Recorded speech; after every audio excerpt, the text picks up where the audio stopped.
Cela implique que s'il n'y a plus de subventionnement public, les minorités ne pourront plus s'exprimer. Les minorités, ce n'est pas seulement les minorités politiques, mais c'est aussi les minorités linguistiques, c'est aussi les minorités culturelles et les minorités sportives. Chacun doit pouvoir montrer ce qu'il fait dans un cadre qui est un cadre bien normé. Et la Confédération permet par sa constitution de respecter. Donc on respecte les minorités aussi bien au niveau de la télévision nationale, mais aussi au niveau des télévisions et des radios locales. Actuellement, le système fonctionne bien.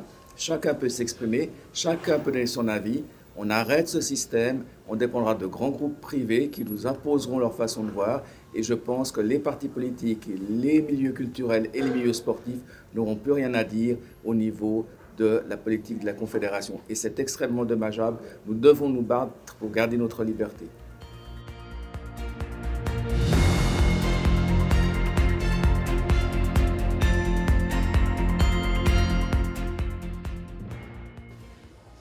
Non, ce n'est pas envisageable.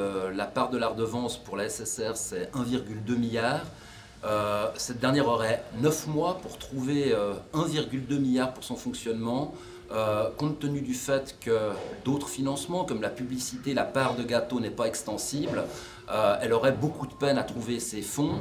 Et puis elle aurait face à elle, puisque les émissions seraient mises aux enchères, des monstres étrangers qui viendraient surenchérir, venant finalement augmenter peut-être les dépenses nécessaires. Donc la SSR serait confrontée à un véritable tsunami qui ne lui permettrait certainement pas de rebondir, et nous aurions une mise à mort de notre cohésion nationale et de notre système démocratique fédéral. Il ne faut pas oublier qu'une part de la redevance vient soutenir aussi les télévisions et radios locales, et ce n'est pas que la SSR qui serait touchée, mais c'est bien l'ensemble du paysage médiatique suisse et roman en particulier.